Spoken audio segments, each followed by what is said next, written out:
beautiful technique. It's effortless is really what it is. It's as little effort as possible to get maximum results in your stuff. And believe it saves you energy, and it gives you that power lasting through the round. And believe it or not, Wade, it's very difficult to learn, to try to make it so natural.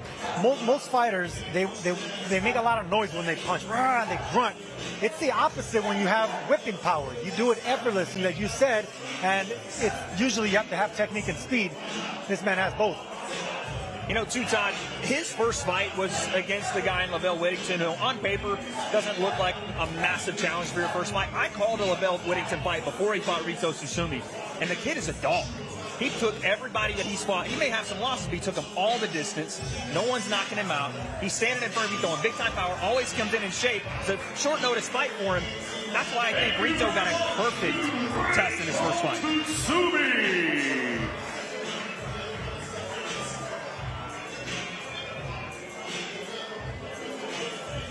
What a ride he's been on.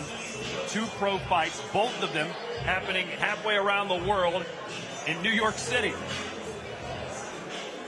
Not sure if we'll hear from Rito. He does not speak English, and I don't believe we have a Japanese translator here, although I did take Japanese in college. Hit us with some of it, Todd. Biru o nomimasu ka means, would you like to have a beer with me? Konnichiwa. Close All right, hey, Claudia, I believe is going to try and conduct an interview. Let's hear from her. See, well, we're still waiting for Rito to get unwrapped.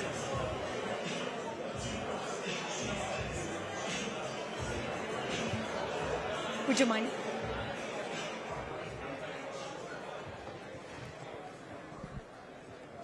Thank you very much. That was a beautiful work, extraordinary footwork, and a lot of power. Where did you get that technique from? そのテクニックを学んだんですか？そうですね、今回3週間ほどアメリカで合宿してきたので、すごいいい状態でここまで迎えることができました。I was able to train 3 weeks in the West Side, and that's where I learned the technique. This is only your second professional fight, and you're already in the mecca of boxing in the Big Apple, New York. What are your thoughts about that? 大きい舞台ですが、どう思います？そうですね、前回いいすっきりした倒し方で勝ちたかった気持ちあったんですけど、それができなかったので、今回、前回の反省を生かして倒しきるところまで持っていけたらいいなというふうに思ってます。Last time I wasn't able to finish the boxing like I wanted to do, but this time I have the experience, and I'm going to try and do my boxing and trying to get it done. We look forward to it. Thank you very much. We look forward to seeing you tomorrow and the rest of the week. Good luck. Thank you. Thank you. Back to you guys.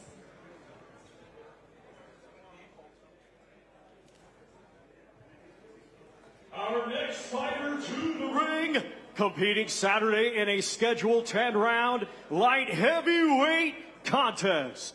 He comes to us from Santa Clara, Cuba. He brings a professional record of 11 wins, just 1 defeat. 9 of his 11 wins coming by way of knockout. Currently ranked number 8 by Ring Magazine. He is one of boxing's rising stars. Let's welcome David Morrell. David Morrell with a nice cross promotion here on DAZN, because following this, ladies and gentlemen, Real Madrid, the jersey he's wearing, will be squaring off against PSG in the semifinal of the Club World Cup here in New York City. Sergio, who you got your money on, Real Madrid or Paris Saint-Germain? I have no clue. I don't watch football, Todd. Any Americans play for either team? No. Mbappe, though. You got to know what Mbappe. Well, he's got a Bellingham shirt on. I'm a big Bellingham fan. Yeah.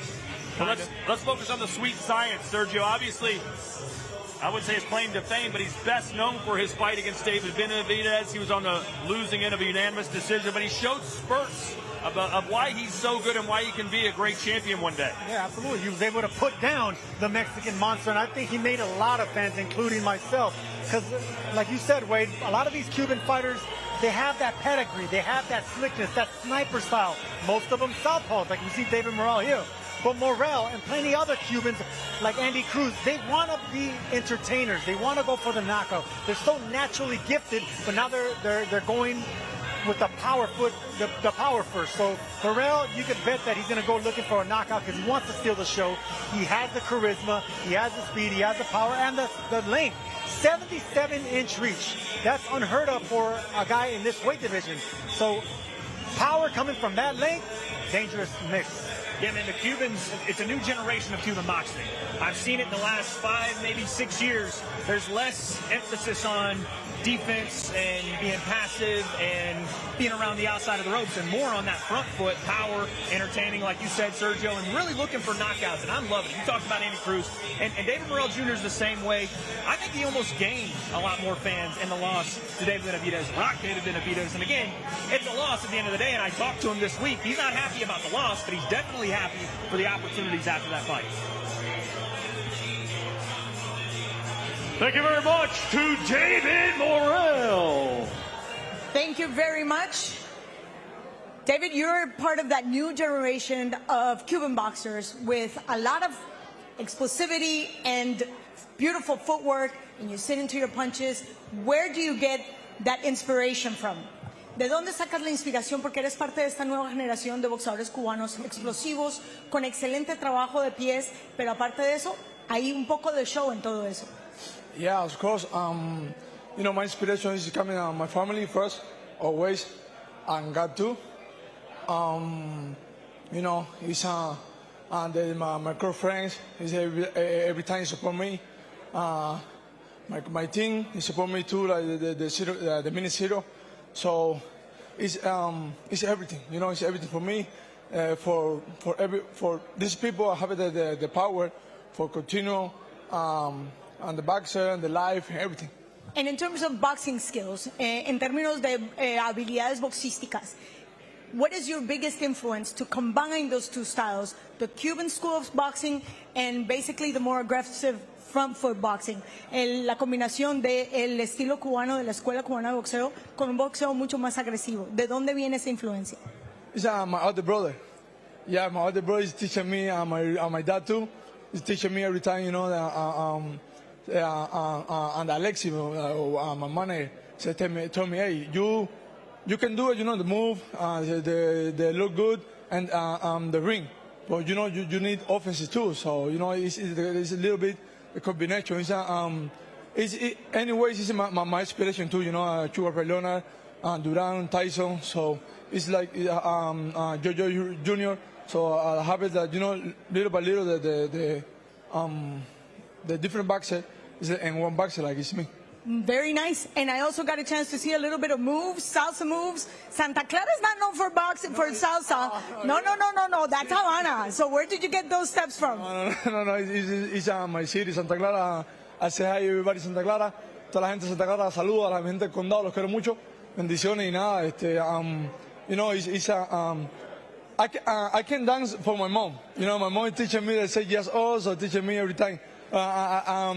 I can do nothing before. You know, my mom say, hey, you go to the party. You know, you want a girl?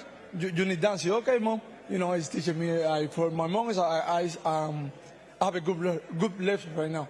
Nice. So you got the girls and you got the moves, and now you're looking for a way back to the championship. Thank you very much. Thank you so much for that. Thanks. I appreciate it. Thank you.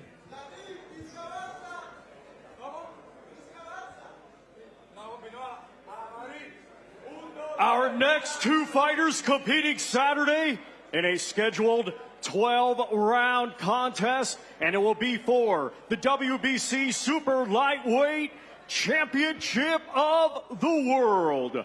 We will first welcome to the ring the challenger, coming to us from Fajardo, Puerto Rico.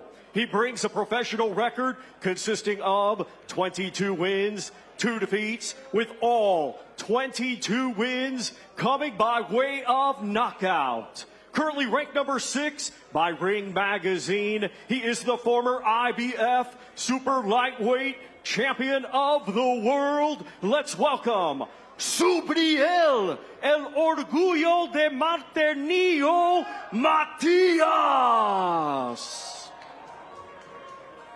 Sergio, was just a couple of months ago that we referred to this as the boogeyman. No one wanted to step in there against Subriel Matias, but an Australian guy with a big heart, Liam Paro, said, I can beat this guy in his home country. We had a laugh and thought he put on a good show, but he beat him, Sergio, and that flipped this man's world upside down. Yeah, that hometown curse came back and bit Matias in the butt, because that's what happens when you try to go looking for the knockout, trying to impress your fans.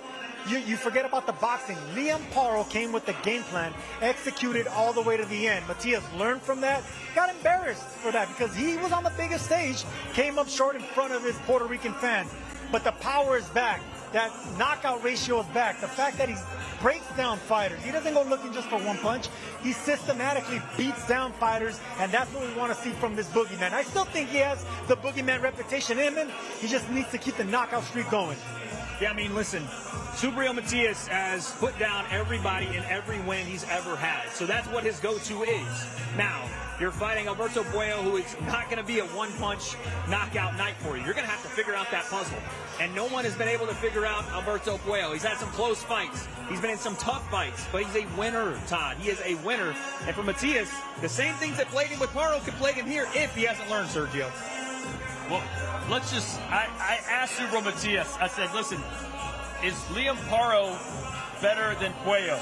And his answer was, in no world, in any shape or form, is Liam Paro anywhere near as good as Puello.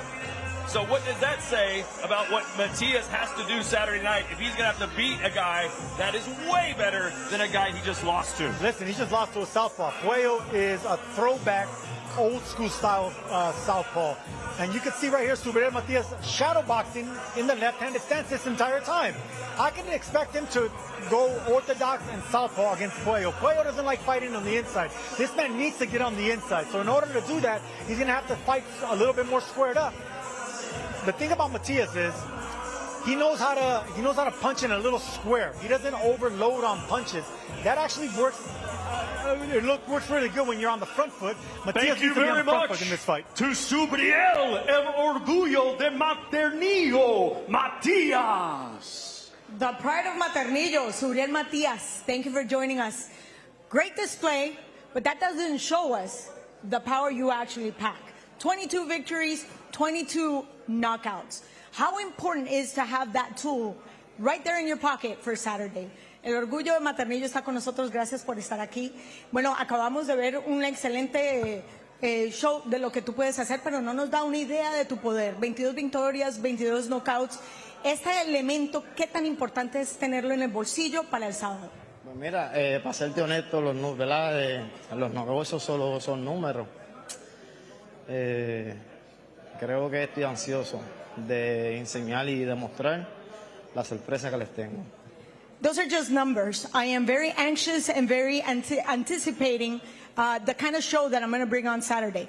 Well, don't leave me hanging. No me dejes aquí colgando. ¿Qué clase de sorpresa nos espera? What kind of surprise is waiting for us? Give me a little hint. Dame un poquito de eso. No, creo que es simple. I'm the new. That's it. And the new. Pero dame, o sea, mucha gente quiere saber si todavía puedes boxear, especialmente cuando estás trabajando con alguien que le gusta estar en la distancia. We want to know if you can actually handle somebody that likes to be in the distance. What do you have for somebody like that? ¿Qué tienes para alguien así? Pues mira, yo realmente tengo un solo estilo, todos lo saben, aguerrido, al que le gusta el fanático. La pregunta es si Puello está dispuesto a mantener un ritmo de pelea por 12 asaltos como yo lo implanto. No soy Russell, no soy Sandor Martin, yo tengo mis cojones bien puestos y lo vamos a demostrar el sábado. Well, I have only one style and everybody knows it, all the fans love it, and you know, I am here to actually implement my style. The question is, can somebody like Puello withstand the kind of power that I bring in? I am not Sandor Martin, I'm nobody like that. I'm definitely bringing some serious power, so we'll see. And he insists in the new. Thank you very much, muchas gracias. Feliz tarde.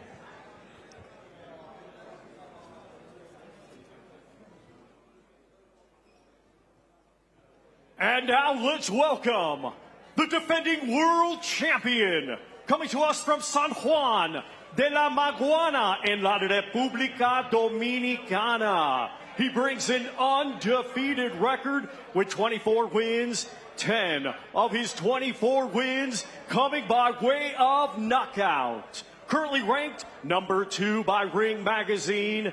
This Saturday, he will be the reigning and defending WBC Super Lightweight Champion of the World. Let's welcome Alberto La Avispa Puello. Alberto Puello representing the Dominican Republic. Sergio, I want you to weigh in on this. I asked Puello and Matias the same question. I said, what's the difference between Dominican style and Puerto Rican style? Puello said Dominicans have more heart. And Matias said Puerto Ricans have more heart. You know, that was my question I sent in to the producer, right? Okay. That was Well, and now I'm still asking in you his your question. question. Who has more heart, Dominican fighters, Puerto Rican fighters, or I'll even let you throw in Mexican fighters? How stupid do you think I am to answer that? No, everyone has heart. If you climb into that ring, you have heart. The difference is who takes a better punch. That's going to be the key. I think Dominicans have better punch resistance. That's the question. Felix Trinidad had dynamite in his hands, but he was a little bit chinny. He would get dropped. Here's the thing about Puerto Ricans. They get up and knock you out. That's what I love seeing about Puerto Ricans and Dominicans. Everyone has their talent. This man's not intimidated by power. He already beat a fighter with a 100% knockout ratio in Gary Antoine Russell. Now he's going to do it again. By the way, such a massive win for Puello. I was there that night, and not many people gave him a chance in that fight. And he went and took it to Gary Antoine Russell. Again, I talked about it a second ago. I think his biggest quality is he's a winner. He finds ways to win in tough fights. It's not always pretty. It's not a fight that's always glamorous, but he finds ways to win. And I think this is going to be another one of those fights where you have a guy that's a knockout puncher in front of you. He's going to get grimy in there. It's going to get dirty, and he's going to have to find a way to win. And I think he can. By the way, Sergio, you did know that Wade made his professional boxing debut. Give us a story. You got the win. I got the win in January. 4-rounder, 10 ounces, no headgear. We were Really? going at it. Yeah. So you're 1-0 as a pro? 1-0 as a pro. You know what? It feels good to be in a broadcast with an actual fighter, unlike this guy right here and the other writer I work with. Well, as for this man, Alberto Puello, you mentioned he's a winner, Wade. 3 of his last 4 victories have come by way of split decision. Sergio, is this the time that maybe he doesn't get the nod if it's a close one? I don't think so. And the split decision doesn't worry me. He does enough to win. Sometimes that actually extends career.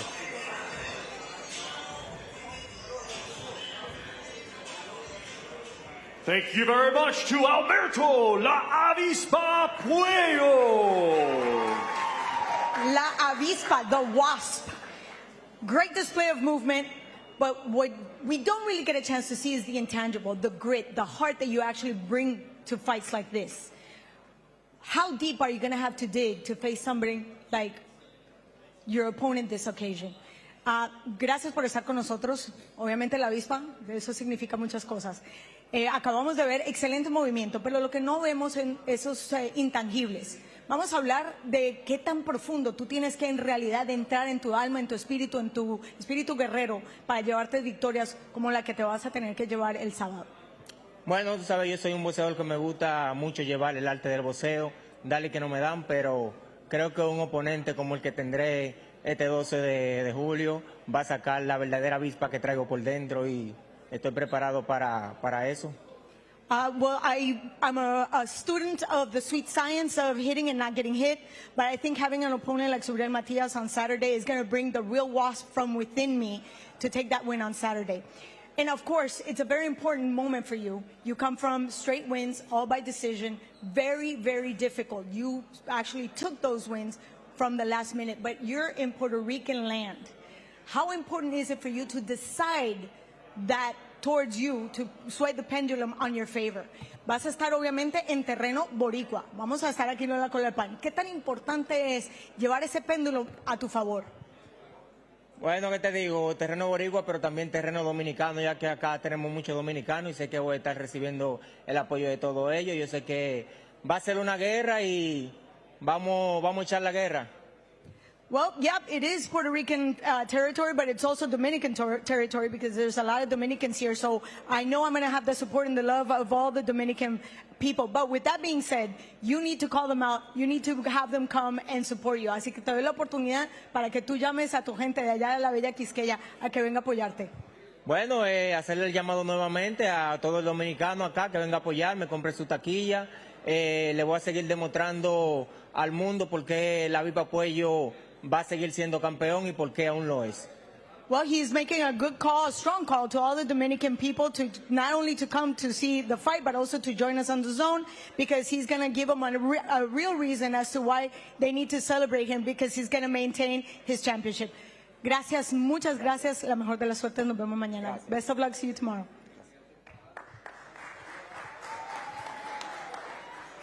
Four more workouts to come as the main event fighters step into the ring, so stick with DAZN, which is, of course, the home of boxing. DAZN, the undisputed global home of boxing, where the greatest fighters take center stage, with fights every week and over 185 a year. And now, the mighty Queensberry joins over 30 worldwide promoters to up the ante like never before, with the best of the best. The biggest nights. There's no limits to what's possible. Nobody brings you closer to the action, because if the fight is on, it's on DAZN, the global home of boxing. It's not just boxing on DAZN. We're the home of the FIFA Club World Cup, and the second semifinal takes place today just a few miles from here, MetLife Stadium in New Jersey, as the European champions PSG face Real Madrid for a place in Sunday's final against the Premier League side Chelsea, who were victorious just yesterday. And we roll on here at the Hard Rock in Times Square, New York City, and joining myself now from the Ring Magazine, Mike Coppinger is here. Mike, all right, we're getting set for our double main events. What do you think we'll be saying after the fight about these two main events that we're going to see on Saturday night? I think we're going to say, Todd, that they both were very competitive fights. I know Shakur Stevenson's a big favorite, but I do expect William Zepeda with his swarming volume pressure style, and if he can execute some good body punching to slow Shakur down and be in a competitive fight. And I think the main event, Todd, is a coin flip between two punchers.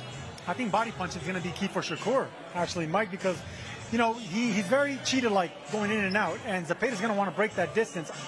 Whenever you have an iron chin Mexican, you don't test them in the chin, you test them in the body. Just like Whitaker did against Chavez when they fought. You don't want to go try to, you know, crack that granite chin, but the liver doesn't have granite. Get it, there you go. The liver doesn't have granite, so I think that's going to be key for Shakur. And as far as the main event, Berlanga's going to have to show up. He's going to have to show out. He's going to have to go for the knockout, and he carries that power late. He's going to have opportunities, and I think he gets it late in this fight. All right, so all four athletes that will be competing in the double main event are about to make the walk right now. And for the introductions, we send it back to Thomas Driver. Our next two fighters competing this Saturday in the first of our double main event. They will be competing in a scheduled 12-round contest, and it will be for the WBC Lightweight Championship of the World. We will first welcome to the ring the challenger, coming to us from San Mateo Atenco, Mexico. He brings an undefeated record with 33 wins, 27 of his 33 wins coming by way of knockout. Ranked number 3 by Ring Magazine. Let's welcome now the undefeated challenger, William El Camarón Zepeda. El Camarón, which is the shrimp. Sergio, they call him that because as a kid, after long workouts in the hot sun, he would turn pink, and they said, hey, you look like a shrimp. And apparently he liked the name, and he stuck with it. Hey, he probably loves shrimp cocktails, too, because Mexicans love shrimp cocktails. I do it myself. But this man is a swarmer, man. Look, out of all those, 5 out of 6 of his last opponents have been southpaws. That's going to work to his advantage. The fact that he's facing the elite southpaw in Shakur Stevenson. So not only the experience, the volume, the power, the conditioning, the chin, all this is on the side of a Mexican. But can the footwork, the accuracy, the IQ, the Olympic background, that's Stevenson on the hand. It's going to come down to, can he break that range? Can he find a home to get inside? And, of course, dig those body shots. Look, I don't think William Zepeda is being given enough credit. Everyone says that he hasn't faced anybody, and look, that's true. But what I look at is, right, Sergio, Maxi Hughes, Giovanni Cabrera, even to a lesser extent, Marcelo Hester. Those are solid guys that he took out in fashion. why he did it, because of the volume, and he was able to break the distance. But what they don't have is the cat-like reflexes of Shakur. Fighters like that don't want to get hit. That's the criticism that Stevenson takes, that he doesn't stay in the pocket or exchange with opponents. That's a man that relishes exchanges and combinations. Shakur's going to take that away from him. Let me ask you this, Sergio. With all the skills Shakur has, there's a lot of different ways he can win this fight. Is it plan A or bust for Zepeda? Is there anything else he can do other than just swarm and belt you with punch after punch? That's all he knows. That's his character. That's his MO. So yeah, I think he just has one gear, plan A, and that's aggression coming forward. And if Shakur is able to take that and extinguish that aggression in the early rounds, especially in the first 3-4 rounds, then the success is going to come easier and easier for the boxer. But the first 3 rounds, if this man doesn't land any body shots, he's in for a long night. Yeah, I agree with Sergio. I think Zepeda has to jump out of the gate to a fast start. He can't let Shakur Stevenson develop into a rhythm with his jab and his footwork.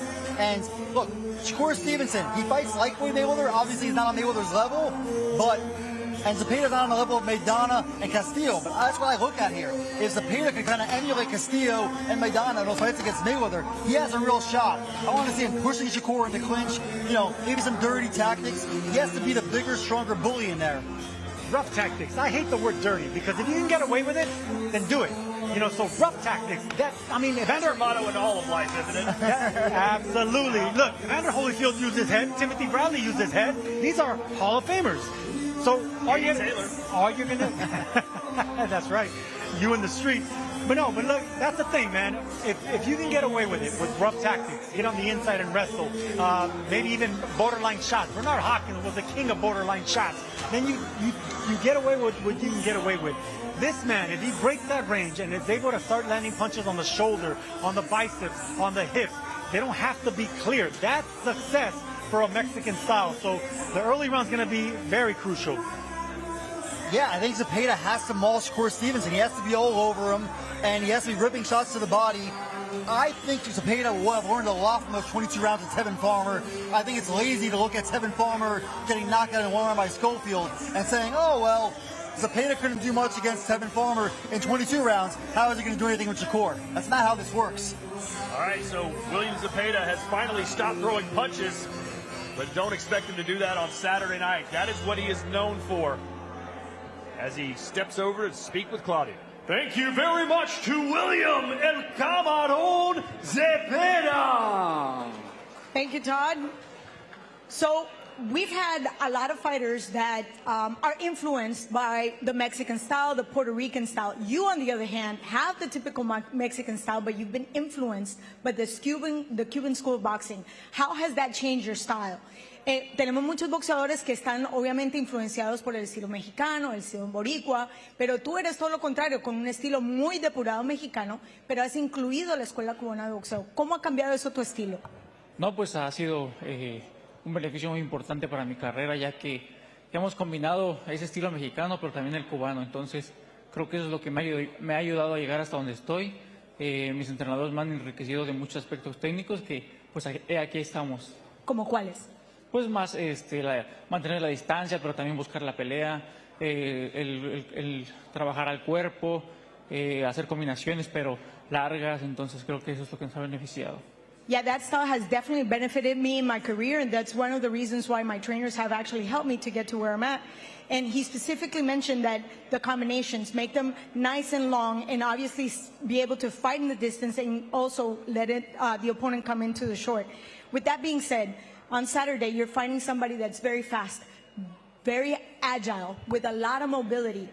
What will your style be able to do in order to neutralize that? Vas a enfrentar un oponente con alta movilidad, con mucha agilidad. De tu estilo, ¿qué vas a utilizar para poder neutralizar eso? Bueno, pues nuestro estilo es lo que nos va a beneficiar aquí ante un rival como lo es Shakur. Creo que el volumen de golpes es lo que nos va a sacar a flote. Esa presión que caracteriza el camarón es lo que nos va a beneficiar. Entonces, hay que dar una buena pelea. Well, definitely my style is going to be able to be implemented. Shakur is a fighter that will always be moving, but my punch volume is going to be the one that's going to put pressure on him, and that's going to be the key to success on Saturday. And just before I let you go, Mexico just took the Gold Cup. So soccer and boxing have been basically religion in Mexico. How does that motivate you? México acaba de ganar la Copa de Oro, boxeo y el fútbol van de la mano. ¿Cómo te motiva eso? No, pues es una gran motivación. Ahorita que nuestros paisanos hayan tenido una buena victoria ante Estados Unidos en el fútbol, creo que eso me motiva a también tener una buena victoria en el boxeo ante Estados Unidos. Well, this is a great motivation because, of course, my fellow Mexicans have taken a very important win against the U.S., so that motivates him to take a win on Saturday in Mexico against the U.S. Muchísimas gracias. Thank you very much. Nos vemos mañana.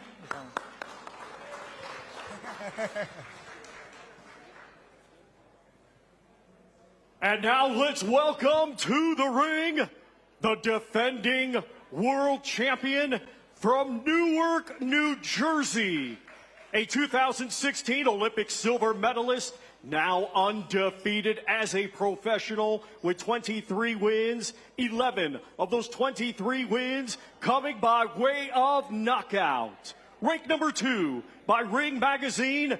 This Saturday, he will be the reigning and defending WBC lightweight champion of the world. Here is Shakur Stevenson.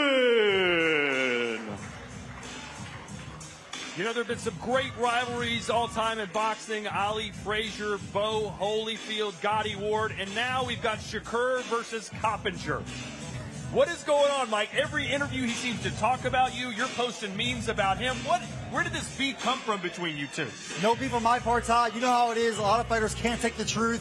All I had said a couple of months ago when Shakur complained about not being in the main event, he said, why? And I said, well, your last 2 main events, fans walked out of the fights because they were so boring. That's not an opinion, that's a fact. Sergio, your thoughts on whose side are you on here, Shakur or Mike Coppinger? Come on, Mike's right next to me, but I love the fact that Shakur was actually standing up for himself. So look, on this one, I'm gonna go with Stevenson. I'm sorry, Mike. Hey, Sergio's used to losing, so. Thank you, Shakur Stevenson. With your WBC lightweight champion of the world, Shakur Stevenson. Again, you're in your backyard here. We're getting closer to fight night. Just give me the emotions, the feelings right now. I'm locked in. I'm ready. I'm focused. I can't wait to show out. I was made for this moment, so I can't wait to show everybody what I'm made of. When you say you were made for this moment, you have William Zepeda, a big volume fighter. Everybody talking about how the fight's going to go. Are you going to bring the fight to him? Is he going to bring the fight to you? What do you think as we stand here today, as you visualize the fight? How's it go down? You got to wait and see. He got a big head, so I can't wait to touch his chin. But that's all that I'm focused on. I'm focused on doing my thing and coming out of there victorious. You got your friend Mike Coppinger standing by over there as well. He's had some things to say as we got into this fight week, and he works for Mike Coppinger. Now I don't got too much to say. Fuck him. Fair. Anything you want to say to the fans here at home before we get into this title fight on Saturday?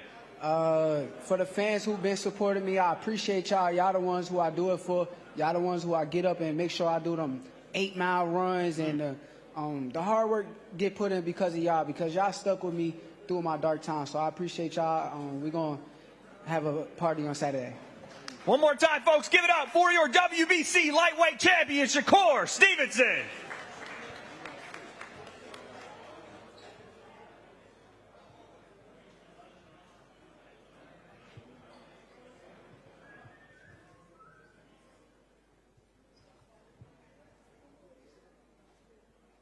Our next 2 fighters competing in Saturday's double main event in a scheduled 12-round contest. It will be for the super middleweight division, and it is a WBC final elimination bout. First, let's welcome, coming to us from Ilford, Essex, England, undefeated with 21 wins, 1 draw, 17 of his 21 wins coming by way of knockout. Here is the undefeated former European and Commonwealth middleweight champion and former world title challenger, Hamza Shiraz. So Shakur Stevenson elected not to really do anything in this media workout, and here comes Hamza Shiraz, hands taped. Sergio looks like he's ready to get in there and fight right now. Yeah, normally this is just, for the fans. You want to shadow box, you're not really hitting the mitts really hard. You're not really turning your punches. It's more of a workout, more for the press. This man means business, man. He's here to fight. I love the fact that he's taking this moment serious. He's been very classy. Yes, he has. But now he's going to have to get mean. He's going to have to get in fight mode the closer he gets to Saturday night, because that's the only question that we have about Hamza Shiraz coming off his last performance. What do you think of the partnership now, Hamza Shiraz and Andy Lee?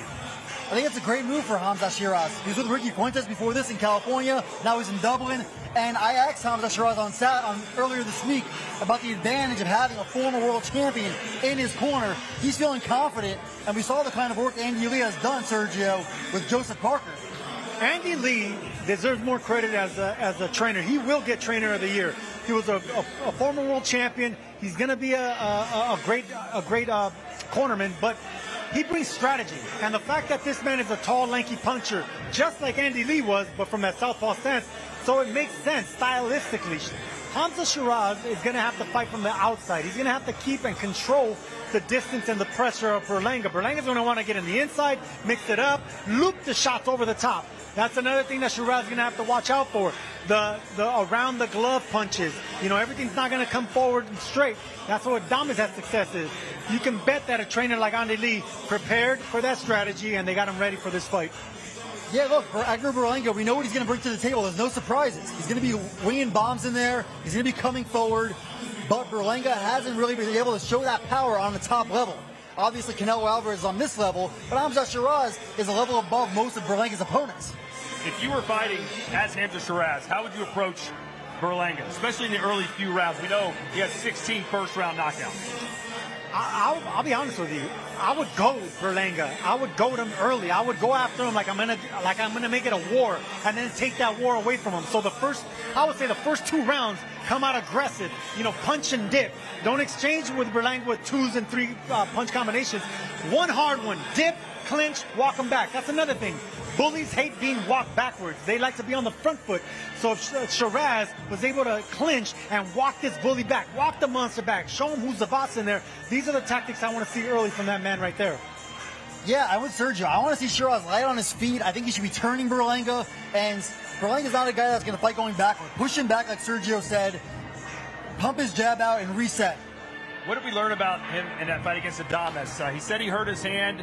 He started well, but then just kind of seemed to lose himself, and many thought he was lucky to get a draw. He definitely was lucky to get a draw. I think he lost that fight, and I want to see how the weight helps him. You see some fighters lose their power when they go up in weight. I think Shiraz is going to have more power at this higher weight. Look how big he is now, hitting the pads. He's going to be better at 168. At his height, I never could believe how big he was at middleweight. That's the division that I fought in. I was pretty tall for a middleweight. This man is huge for middleweight. middleweight. Reminds you of Alberto Ramirez, obviously, who's to fight in this weight class. Exactly, because they have the height, they have the wide shoulders, so they're able to distribute that weight and still look muscular, still look in shape. I think 168 is a natural fit for him. He could possibly even go higher to light heavyweight. But first things first, he needs to dominate an already hard-punching, natural super middleweight in Berlanga. I think Terrence Crawford's another great example. Terrence Crawford at 135 and 140 was not a crushing puncher. At 147, he knocked out all 7 or 8 of his opponents. Then you look at Teofimo Lopez, 135, he's a devastating puncher. At 140, he doesn't seem to have much power at all. Also, David Benavidez has gone up. He's struggled to put people away as well. But as far as Hamza Shiraz, Mike, if he does win this fight and wins decisively against Berlanga, how high will his stock rise? Look, I think he has all the ingredients to be a star. He has the British audience behind him. He's a great talker. He looks the part. He has a lot of class. And if Shiraz can win this fight, Todd, I think you have to put him at the top of the line for a shot at Canelo next year. Interesting note here. All of the fighters usually get lined up right before the fighter's done with the open workout. Edgar Berlanga has elected to stay backstage. He said, I don't want to see this guy throwing punches. I don't want to be anywhere around him. Hey, listen, Berlanga carries himself like a superstar. And sometimes a little too overconfident, but that's what makes Berlanga. He doesn't mind being hated. So he wants to play that bad guy. I love the fact that, he fights on his terms. He comes out on his time. And that's a natural swagger that you can't learn. You can't teach two things. let's send it down to Wade. Thank you very much to Hamza Shiraz.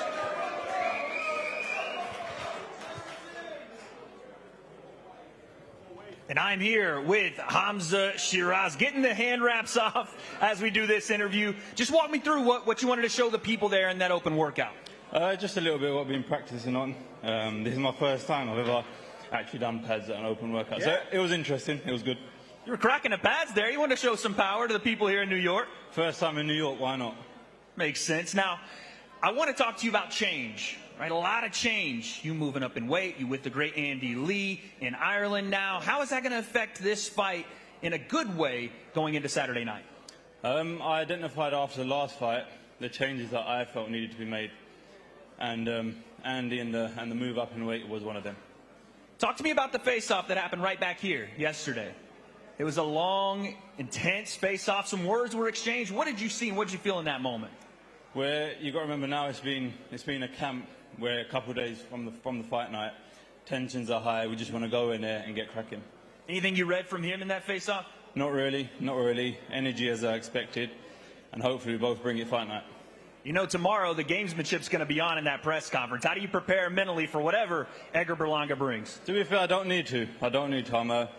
I'm a very strong man in my faith, so I've done exactly what I needed to prepare, and here I am now. So what's the message here to the fans in New York, to the fans back home, everybody watching your moment on Saturday night? What's your message to them? Listen, tune in, and for the New York fans, it's my first one here in America. I look forward to putting on a performance for you all. Thank you very much. There he is, folks. Give it up one more time. One half of your main event, Hamza Shiraz. And now let's welcome to the ring with a record of 23 wins, just one defeat, 18 of his 23 wins coming by way of knockout. A former world title challenger, he is from the Lower East Side of Brooklyn, New York, and proudly represents his heritage of Puerto Rico. Here is the chosen one, Edgar Berlanga.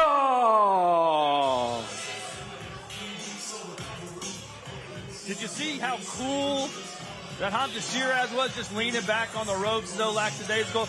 I feel like if you went to the zoo and you see two male lions in the cage, there's usually one that's just chilling and relaxed, and the other one's just pacing the cage in circles, just wanting to rip anyone's head off. I think that's what we got here. Two big alpha lions that just approach the fight game completely differently. Absolutely, Todd. Like you said yesterday, this is class versus class. And I think I want to see Hamza Shiraz use Berlanga's aggression against him in this fight. And sometimes the quiet lion is the dangerous lion. You know, like they say here in New York, you know, bad boys move in silence and violence. Hamza Shiraz, man, has something up his sleeve, and I love that confident look in his eyes. I don't know. I kind of prefer the guy that tells you what he's going to do and then does it. What do you like? I like the braggadocio, the Muhammad Ali's of the world. That's the kind of fighters that I want to get inspired by. Those are my favorites as well. Mike Tyson, James Toney, Zab Judah. But there's a second part of that. You said say it and then do it. He has to do it now on Saturday night. If you're going to walk the walk, you better talk the talk, because then you're just going to be a big mouth. But look, a lot of fighters from New York, a lot of them, you go down the champion, they can back it up. They can back up what they preach, you know. So Berlanga needs to prove it, because he didn't really prove it against Canelo. So now he has a second opportunity to really prove a lot of haters wrong and talk out that big mouth. But you know what? A lot of people, he's taking a lot of shots from people like, you're throwing yourself a parade, you're celebrating your loss. But at the same time, if he can turn that loss into a moral victory in his own mind, isn't that a positive thing, Mike? I think that could be powerful for him and his confidence, yes. But this is like a throwback Crossroads HBO fight for me. I know that Crossroads later in their careers, but early, if one of these guys loses, whoever loses on Saturday, I think they're going to be in a bad spot. I agree, because, you know, when you're only given a certain amount of opportunities on the big stage, and if the first time you really didn't go for greatness, then they're not going to give you another slot. Berlanga is lucky to have a great manager in Keith Conley, a great promoter, you know, they're backing him and giving him opportunities, and he has the power. So people are always going to want to watch power punchers that put opponents down, that go for the knockout, that have an exciting style, and like we're talking about, he has that Brooklyn swagger and that big mouth to back up that big punch. Talking about Hamza Shiraz and how big he is, look at the size of Berlanga. Berlanga, I think, could easily fight at 175 or even cruiserweight in the future. And you look at his face right now, I don't think this is an easy weight cut for him. Is that Isak Cruz in there with Berlanga right now?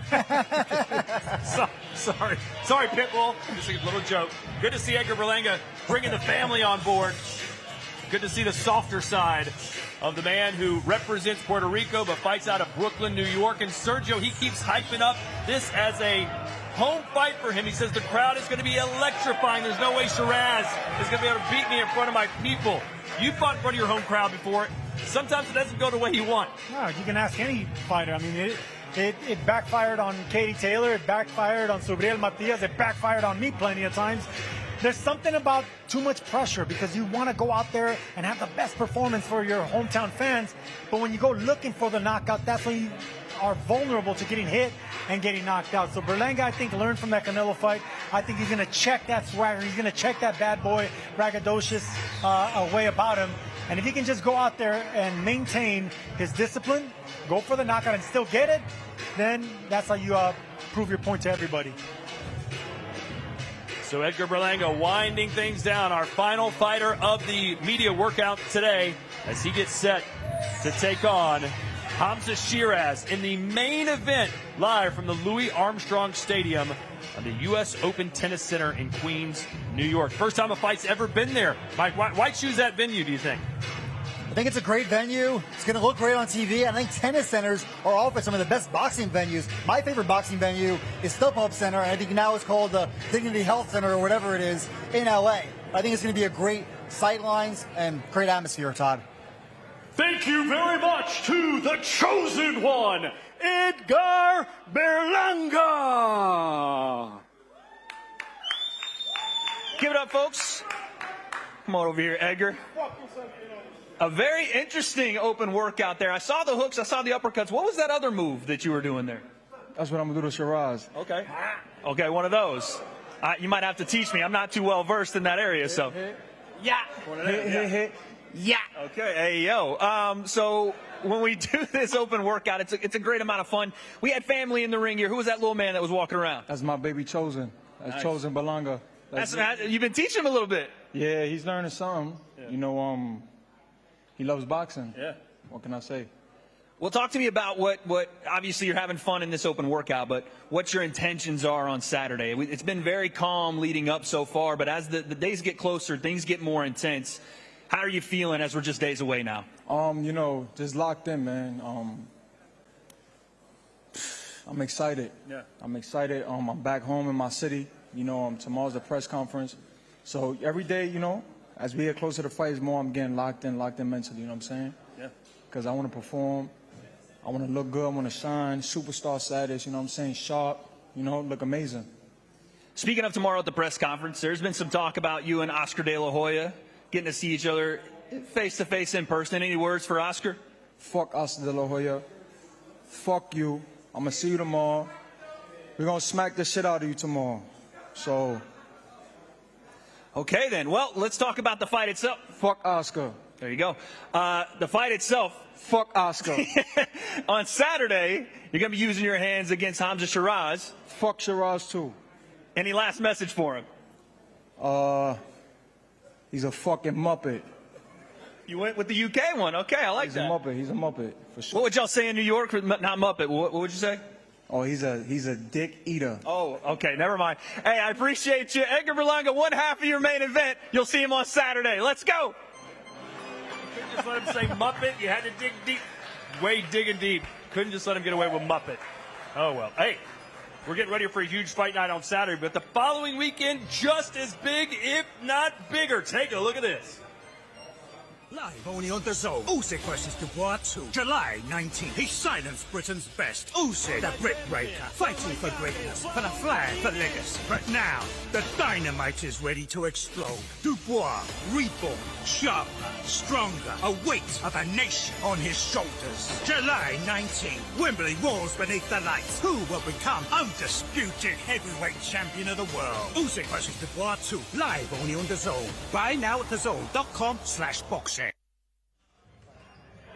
That huge heavyweight showdown just a week away, and later that same night, in Dallas. Bam Rodriguez and Fumelele Cafu. And then in August, we go back to Riyadh for Moses Itamwa versus Dillian White. You talk about some heavy hitters. What do you think happens, by the way, Usyk Dubois 2, Mike? What's your pick? I think it's going to be another stoppage for Usyk, and set the record straight, Todd. That was not a low, sorry, it was a low blow. There's no doubt that that was a low blow. It was or it wasn't? It was a low blow. I agree. It was a belt line low blow. I've been maintaining that from beginning to end. It was an uppercut right to the cup. And you like Usyk as well in the rematch? I like Usyk by stoppage as well. Absolutely. All right, before we say goodbye here, let's just kind of wrap up what we saw here with our media workouts. Which fighter kind of tickled your fancy today? Tickled my fancy. Okay, you muppet. Edgar Berlanga. Edgar Berlanga, I like the way he's kind of tapering down that attitude, but he still has that chip on his shoulder, that bad boy. He's still selling the fight, but I like the calm composure that I'm seeing now in the shadow boxing. I'm going to go with my best friend, Shakur Stevenson. He didn't even bother to work out. He seems more focused on me than he does William Zepeda. Let's hope he brings it on fight night. I believe him. All right, well, we hope you bring it back here to DAZN tomorrow as we get set for the press conference, and then the following day it'll be weigh-in and then fight night on Saturday live here from New York City. Until then, for Mike, Sergio, Claudia, and Wade, I'm Todd Grisham. So long from Times Square and the Hard Rock.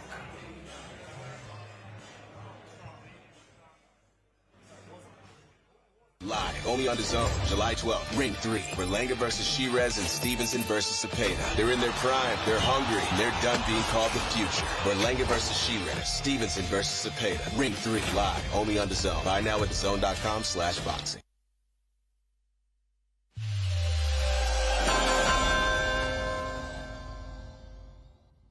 This is the moment the world has been waiting for. The judges are ready, the fighters are ready.